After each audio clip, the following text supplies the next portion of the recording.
So what I've got today is a build or how to get the best out of Witherhoard. It's still quite a popular gun.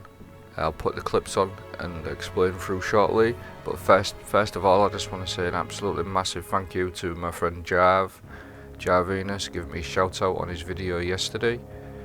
Absolutely huge. He's spreading the love as he always does for people, and also I want to say thank you to everybody who has subscribed to me. It really does mean a lot, and I appreciate everyone's feedback, whether it's positive or negative. I will try and take everything on board that everyone tells me, because I do intend to get better at doing it. Regarding my builds, my talking, my getting the builds across there so people can sort of understand where I'm coming from with them as well. But yeah, that's all in time to come. Like I said, massively appreciate it. Thank you all very much, and I will let the build play out. Hopefully you enjoy it. Have a good day. What I'll do now is I'll crack on with the build. Again, I just base it around Witherhoard. Really strong gun. I see a lot of people using it, but I don't see anyone using these particular mods a lot with it. What I've done is I've stuck with a Void subclass, with Void 3.0 coming out next month, Witch Queen. I thought I'd stick to a build because no one really knows exactly what Void 3.0 is going to be, but what I've done is I've tried my best to do a build like I said, what I've been using for a few seasons, and I'm confident that this sort of build is going to be useful for still another couple of seasons right down the line, maybe till the end of Destiny, because it's been here for a while and it's a really solid build. I mean, Night Stalker, invisibility, I mean, it's always going to be useful. I just think it's still going to be here in some way. I didn't want to waste your time and give you a build that you're not going to be able to run in a few seasons or whatever. I think this will be like a long staying one. So without further ado, I'll crack on. It is, like I said, Witherhoard, grenade launcher, damage over time. I think we all know what it does. The catalyst increases the handling, and holstering this weapon automatically reloads it after a short period of time. Blighted targets take damage over time and blight the nearby area on death as well, so it leaves a lingering effect. And obviously with it being a grenade launcher, the first mod that I'm going to run with it is Blast Radius. It's a mod again that I've used for a long time since it come out, and it's very underrated. Becoming charged with light by rapidly defeating multiple combatants with grenade launchers or rocket launchers. Obviously Witherhoard is a grenade launcher, and what it does, like it said on the description, it leaves like a blight damage over time pool, so anything that goes in that is going to die. So what that does, it's obviously going to get you kills, which is going to make you become charged with light. What I've done to boost my charge of light, I've put stacks on, so every time I become charged to light, I'm going to get 2 times 2. So I'm going to get two times charge of light every time I get a couple of kills with my grenade launcher. So that's going to put me straight up to 2 charge of light. I've put taking charge on as well, so I can pick up the orbs that the Witherhoard creates, or any other weapon that I create. So again, that's going to put me up to 2 charge of light. But to boost my charge of light up again, what I've done is I've put a charged up on. So you're going to be able to get up to 3 times charged light by picking orbs on, getting kills with your Witherhoard. And then to boost my damage on the Witherhoard, take advantage of the charge of light, I've run high energy fire. So while I'm charged with light, gain a bonus to weapon damage. Every time I kill something, my charge of light is going to disappear. So it's going to be like ×3, and it'll go to ×2 or to ×1 every time you get a kill. But because I'm running Blast Radius and stacks on stacks, my charge of light is constantly going to keep going up as long as I'm getting kills with my Witherhoard. So throughout the clips, when I start showing you the clips, you're going to see my charge of light going up all the time, like dropping but then coming back up again because I'm getting kills with Witherhoard. So it all synchronises pretty nice together.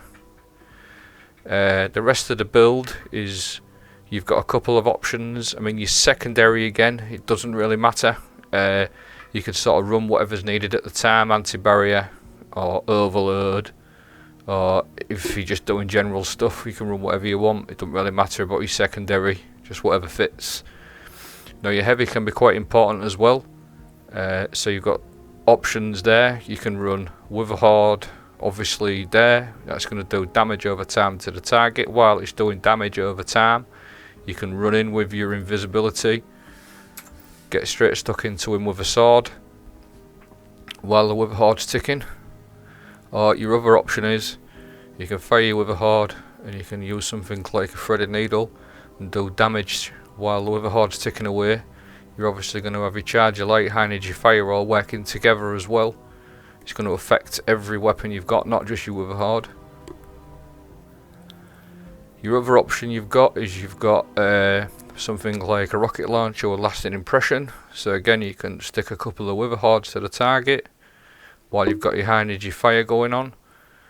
Your lasting impression rocket is also going to be doing damage at the same time as your Witherhoard. So yeah, it's pretty solid build. Hopefully through the clips you'll see what I'm talking about. The exotic piece that I'm going to run with it is the Foe Tracer. If you've watched a few of my videos in the past, Foe Tracer is like one of my favourite helmets on the Hunter. I did a little sort of review on it in one of my other clips, so I'm not going to go too much into it, but it basically deals more damage to low health marked enemies, and it works really well with Witherhoard, because as their health gets lower, the damage goes up on Witherhoard because of Foe Tracer and any other weapon, but especially Witherhoard, when the little ticks of numbers that you get that are usually white, when the Witherhoard kicks in through the clips you'll see them all going yellow, and that's the Foe Tracer kicking in with the Witherhoard. The good thing about that, it all stacks with high energy fire as well.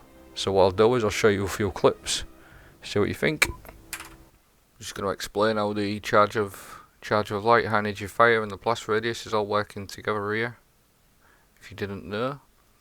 So I've got no charge of light, get a couple of kills with the Witherhoard there. That's instantly proccing my blast radius, and stacks on stacks getting me up to 2 to 3 charge of light as well. And every time I get a kill it's going to drop down, but because I'm getting kills with the Witherhoard, the blast radius is going to proc again.